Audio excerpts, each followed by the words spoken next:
Hey everyone, back again. Today we're going to talk about Michel Foucault's My Body, This Paper, This Fire, which is a response to Jacques Derrida's Cogito and the History of Madness, which was in itself a response or a critique of Foucault's treatment of René Descartes in The History of Madness. So this is Foucault's critique of Derrida's critique. Now, before jumping into that, if you're new here, welcome. I'm David. I try to explain philosophical texts in a somewhat, or as best I can, accessible way. If you want to follow me anywhere other than on YouTube or wherever, you can find me on Instagram at theory_and_philosophy. If you want to help me out and you want to see more of this stuff, you can subscribe, where I release videos every week, sometimes even more than one. You can like, share, tell your friends. Who knows, they might get a kick out of this, or maybe they won't. If you want to help me out monetarily, you can do that via Patreon or PayPal. If you're listening to this on YouTube, you can find it in podcast form pretty much anywhere where you get podcasts where there won't be any ads, and vice versa. You can find me on YouTube where I sometimes put up videos if you're interested in that at all. And if you are listening to this on a podcast platform, leave a review. 5 stars would be great. Or if you don't think I deserve it, then leave however many stars you think I deserve. And I don't want to waste any more of your time rambling about me. Let's jump into Michel Foucault's My Body, This Paper, This Fire.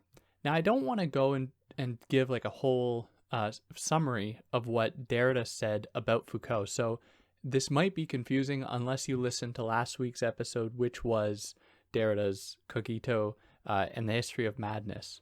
So I'm going to be just jumping into this as though you already know what Derrida said in his critique.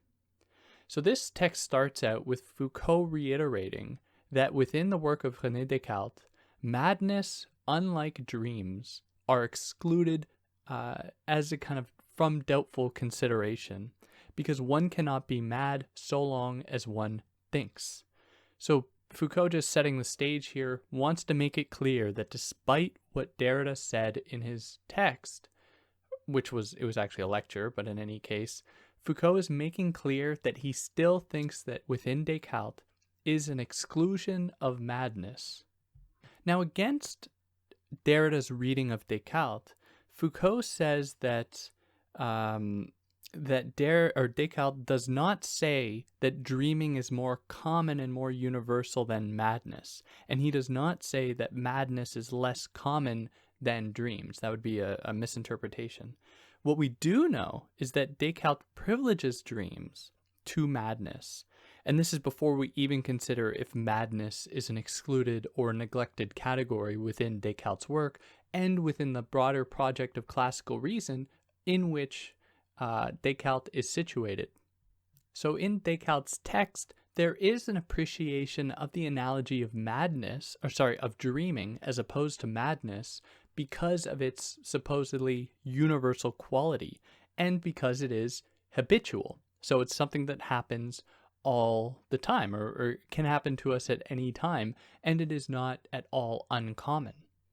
Additionally, within Descartes, he attributes a certain meaning or a certain potential to dreams to wrest us, to take us away from the illusion of reality, in the fact that what we can experience in dreaming can be so intense and fantastical. That is, we can dream of pink horses with squid's tentacle legs flying across mountains of candy corn or something, very, I don't know what, free association, read into that as much as you'd like, but that's what I came up with on the spot there. We can have pretty fantastical things happen in our dreams. So Foucault reads in Descartes an appreciation of dreams, both in their intensity, in how fantastical they are, and in how common they are, how habitual they are. Now, Foucault suggests that Derrida ignores this, and instead Derrida just kind of levels the playing field of dreaming as though Descartes just treats dreaming as a kind of one type of thing, as though it's not appreciated in Descartes because of these two reasons. That is, it's the dream's intensity and its consistency, how habituated we are to it, or how habitual it is. And so how Derrida interprets it is he sees dreaming as like a departure from the world, a departure from sensory experience, and that's how he reads it happening in Descartes. But Foucault is a little bit more skeptical, in that even in that kind of wacky illustration I drew with the horse with squid's legs flying over a mountain of candy corn, what we are given is something that is still bound by stuff I know in real life. That is, I know what a horse is, I know what a squid is, I know what candy corn is, I know what mountains are, because of things I've experienced in real life. So these dreams, no matter how fantastical, no matter how intense, are still, to some measure, bound by my own sensory experience of the world. So it is not, for Foucault, a hyperbolic departure from sensory experience as Derrida is wont to think, or that Derrida thinks. Instead, the only reason that Descartes is able to call upon dreams to trouble our understanding of the everyday world is precisely because it doesn't actually depart from the everyday world. Because if it was a totally transcendent phenomenon that is totally removed from the everyday, it wouldn't actually do anything to question our faith in reality, or for us to question reality, because we wouldn't be able to compare it to anything. Where if we dreamt of a skalorky dork, it wouldn't trouble our idea of reality, because we don't experience skalorky dorks in real life, because that's not a real thing. For any English second language people listening, that's not a real word. I just made that up. But when we have a dream about a real thing, like, for example, a burning fire, then suddenly, or we can question in our daily lives, how can I actually discern this dream fire from this real fire? And there must be that connection in order for doubt to occur, for doubt to be operational, for doubt to work. So the whole project of doubt that Descartes opens up is kind of brought into question here by Foucault, in that Foucault recognizes the validity behind it. Descartes did a philosophically ingenious thing with his project to arrive at the point, I think, therefore I am. But Foucault is saying that this isn't a departure from the world. This is very much working within the confines of the world. And what happens is the subject who is doubting, the subject who is arriving at the point of just being a thinking subject and therefore concluding that they exist, that subject still remains from beginning to end of this process. However, they are disturbed in the process. They aren't kind of taken away from the world. They aren't brought into anything totally new. They are still bound by the world. They still exist within it. However, they have been fundamentally changed within that world, but they still retain their subjectivity. Now, such a possibility is not allowed to or given to people who are considered mad. So in this case, Foucault kind of meditates on the poor person living in poverty, of course, who imagines themselves to be a king. So they say that they're a king and that they're royalty, even though they don't have any money to their name. In that moment, for Descartes, there isn't the demonstration of doubt.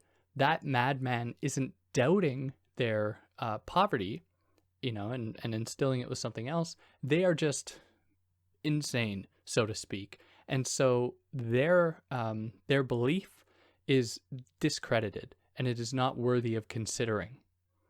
Now that might seem a little bit confusing, but we'll just put a pin in that for a moment, and we're going to return to it in a little bit, where Foucault develops it a little more.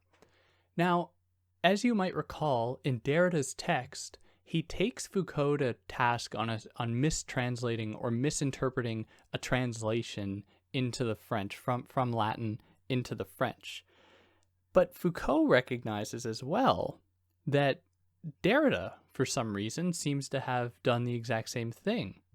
Derrida seems to ignore that original Latin words, or words that were in the original Latin, used by Descartes, like insani, amentes, and demens, I don't know if I pronounced those correctly, but those are the terms, are not just neutral descriptions of mad people. They instead, as Foucault I think, correctly identifies, they instead emerged juridicially, that is, in accordance with a sort of punitive, or what I will just say for simplicity, they emerged from institutions that sought to give labels to people who are undesirable or who were considered to be deviant or, derivative from the norm. So this corresponds then to a logic of exclusion embedded within the specific terms that Descartes used in his text. So Foucault says it's totally ironic that Derrida is critiquing Foucault for not properly grasping the kind of magnitude of the original language, or at least the real meanings behind the original words used in Latin. And then Foucault is identifying that, Derrida does the same thing. But really what Foucault's doing is saying that, Derrida, it doesn't really matter if this so-called, what Derrida calls in his text, if the obvious translation or interpretation is not being met, if you refuse to acknowledge that words have a history and that you can't just translate a word from like Latin to French in a perfect way and expect the meaning to be retained. So, for example, in French, there are two words for power. There's puissance and there's pouvoir. And oftentimes in a lot of theory texts, those two words are just translated to power, both of them. Whereas pouvoir is a word for power, that makes sense. Puissance is like, it is meant to denote a kind of like force or like potential to something. So it's describing almost the possibility for like a magnitude of power rather than like just neutral power. And it is more complicated than that yet. So all I'm saying is that a direct translation of a word does not necessarily elicit, a direct translation of the meaning as well. So Foucault's pretty much saying to Derrida, like, you're pretty naive for thinking that all we need to do is properly translate this text from Latin to French, and then all problems of understanding or interpretation are going to be resolved. But okay, so I kind of digressed there, but to return to Descartes, Foucault recognizes that in Descartes, all of these terms that were used to denote madness, like insanie and demens, which translates almost directly to madman, are meant to evoke the sense that those people are not equipped to undergo the kind of meditation and subsequent doubt that Descartes departs on, that Descartes goes through, because they haven't met the proper criteria for rational thought to actually do this. So the difficulty that emerges that Foucault is trying to tease out is that when Descartes looks at his arms from the Meditations on First Philosophy, he looks at his arms and says, I don't know if these arms are real. Or he looks at his fire and he says, I don't know if this fire is real. We don't suspect that this person is mad. Whereas if someone on the street who might appear as though they are disheveled, or they might be disheveled or not wearing the type of attire that is assumed of someone of a high stature, says that, oh, my body isn't real, or that fire isn't real, we institutionalize them. We call them mad. We say that they need help. So it becomes very difficult to discern, and Foucault is very correct about this, between what Descartes is doing and what these other people are doing. And so Foucault identifies that Descartes' project resides upon an exclusion of one form of reasoning, that is the one that is conducted by these mad people, in order for Descartes to kind of construct and kind of chisel out a space for himself so that he can be free from condemnation as being mad, as being in need of mental help. But you might recall that in Descartes and in Derrida's text, there is a moment, or Derrida takes this up from Descartes' text, there is a moment in which Descartes lionizes, or he praises, painters, and how painters of the highest caliber almost demonstrate a kind of madness in their capacity to produce something new. And so Derrida takes this point to mean that that Descartes is not excluding madness. In fact, Descartes' end goal is essentially madness. And he uses this example to say that, oh, look at these people who are praised by Descartes. He equates them with a kind of madness, so therefore Descartes can't be excluding madness. So in response to that, Foucault points out that it is ironic for Derrida to cling to these words because they aren't in the original Latin, that is, this praise of painters in such a way. They're only from the French translation, which just further kind of contributes to Derrida's own mistranslating these terms. They're only from the French translation. The real translation, instead of saying that painters are extravagant and producing something like unworldly or something that is totally new, the real translation would be, if perhaps painters invent something so new. So there is a kind of a lessening of the evocative, of the praise of what painters do in their departure from the world, in their extravagance, which is really the key term, to just saying that they make something new, which is a lot less intense. There's a lot less kind of force behind that. However, given this, Foucault says that Derrida is not wrong, that Descartes does not outright exclude madness. Descartes isn't like, don't let any mad people think such things because they don't have that capacity. He's a lot more subtle about it, and that's what Foucault's more interested in. But in any case, the way that madness is, albeit indirectly, it's subtle, the way that madness is kind of excluded is in the same way that like subjugated knowledge is excluded in the rest of Foucault's work. It is not something to be exorcised or conjured away or excluded, but it is instead used as a point of comparison. So the distinction between madness and dreams for Foucault plays out indirectly in Descartes in a discursive way. So to kind of contextualize that, in Foucault's work, there is this very clear tension between subjugated knowledge and dominant knowledge.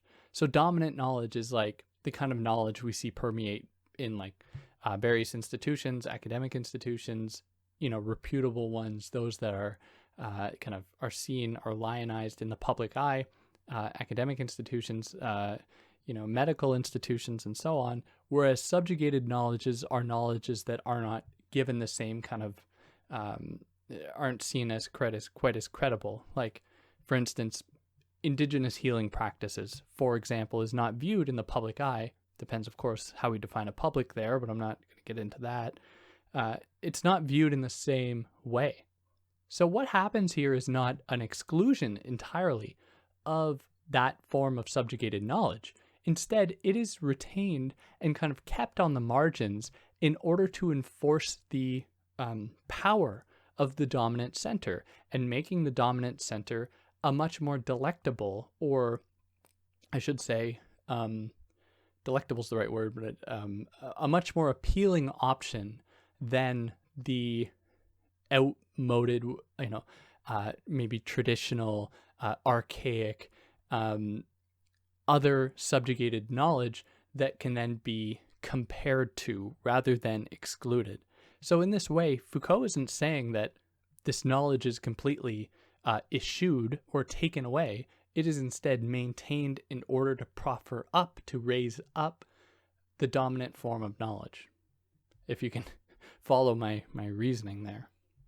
And such is adduced or is proved by the use of the term meditation in Descartes. It's called meditation on first philosophy, which connotes both a proper system of conduct, like to meditate means certain things, like you have to meet certain, and Foucault comes down to talking about the place it needs to happen in, the state of mind you need to be in, the kinds of things you're allowed to think about, what things you're allowed to meditate on, and so on and so forth. And how even though that these structures are present within meditation, it is guided toward or geared towards the operation of change, of adaptability. So we meditate in order to change ourselves, to maybe correct something about ourselves. Nevertheless, it is still bound by certain codes of conduct that determine its possible manifestation or how it will play out, which is in this case excluded or foreclosed to those people who do not abide by these very strict kind of structural assumptions about how meditation can occur, like those people who are poor or who are considered mad or so on. So another issue that Foucault has, not only with Derrida but Descartes as well, is the assumption that you can actually do what Descartes claims to do, that is doubt everything. And the idea is that once you doubt everything, you're still left with the act of doubting, you're still left with the act of thinking, so therefore you can't get rid of that thinking, because that would depend upon you getting rid of thinking that would require you to be thinking, so you always have thought. Because it comes down to that point, what Foucault criticizes them on is their belief that the operation of thought is a homogeneous thing, as though the act of thinking isn't comprised of a number of different orders. So there's maybe rational thought, there's the thought of self-interest, there's emotional thought, there's the thought of care, whatever, the religious thought. What does it mean to say that you are left with thinking unless you critically evaluate all of these ways that thinking manifests? So when you say you're going to doubt everything, shouldn't it necessarily follow then that with your thinking brain, you are going to doubt even the rational faculties, the rational capacities you have that allowed you to arrive at that point? But they don't take it that far, and Foucault is very suspicious of that, saying do they not want to take that extra step? Because then that would essentially make them equal to these mad people, and they secretly, subconsciously don't want that. They still want to retain their distance, their possible differentiation from these people. So without considering these things, Foucault pretty much just says, and he doesn't pretty much just say, he says that Derrida is continuing the Cartesian exclusion, in that Derrida is erasing the fact that Descartes' whole premise is dependent upon a certain construction of reason that necessarily implies the exclusion of another form of reasoning or any other form of reasoning. And what is more, what we see is that Descartes expressly attempts to not be construed as mad. And there's that one moment that Derrida kind of meditates on where this naive philosopher says to Descartes, oh, you cannot possibly doubt that your body or this paper in front of you or this fire next to us is real. You can't possibly do that. And Descartes is like, no, that would be, I don't want to be construed for a mad person, or how do we have to differentiate ourselves from people that are insane who think such things. And we have to do it essentially rationally, which is what Foucault kind of is really chewing into here as being the crux of this original, or not original, but how Descartes is a figure within the exclusionary practices against madness. So Foucault recognizes that Derrida sees an exclusion of madness, but this is not done specifically. So as you might recall in Derrida's text, Derrida says that in many cases, reason and madness are two sides of the same coin, and neither have a very clear identity. And in fact, they often blend into one another and fold into one another because they are the product of logocentrism that always already implies a kind of exclusionary rhetoric. That is, it silences one element of the binary, but it only does so because it's trying to veil the fact that that silenced aspect is really the kind of privileged aspect, the privileged side of the binary. So for more on that, I did the episode last week on Derrida, but I have a few other episodes on Derrida that would probably help a lot with that. But in any case, Foucault recognizes that, but he's also recognizing that there was a very specific historical moment in which certain kinds of knowledge were just beginning to be excluded, not on the merit of their legitimacy, but instead, just because what we saw was a kind of forming of various monopolies of knowledge that sought to contain and maintain their own beliefs and their own knowledge at the expense of other knowledge. So Foucault concludes by saying that Derrida is prey to a kind of metaphysics. That is, he's abstracting from everyday life to describe this thing called logocentrism that essentially takes us out of these everyday instances, or these more refined historical institutional forms of exclusion or discrimination that really determine a whole field of possible experience for many people. And this comes down to Derrida's idea that there is nothing outside of the text, which is a very complicated idea, but Foucault takes that to be just too broad a statement. That is, it doesn't actually get at the heart of many of these specific instances. So yeah, we're in the conclusion here, but Foucault finishes off by saying that what Derrida is concerned with is textuality, that is concerned with what it means to be occupied within, to occupy a text, which we always are, whereas Foucault is much more interested in discursivity. So to kind of illustrate that, in the way that Derrida imagines interpretation as coming down to like translating specific words, for example, and how these words circulate within a certain economy of possible historicity and possible, not specific histories, but within the very logic of historicity.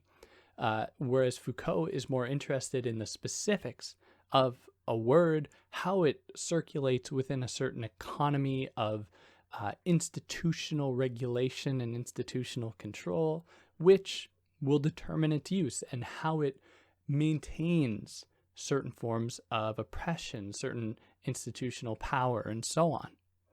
So yeah, that's kind of the quibble, squabble, disagreement, whatever, between Derrida and Foucault. If I did anything wrong, I'd like to hear about it. If you like what I did, you could drop a like. If you didn't, you can dislike anything you'd like. And I'd like to hear from you if, of course, I did anything wrong or I left anything out. And yeah, click on one of these sides if you're on YouTube, and you can find another video if you're interested in that. But yeah, for now, take care.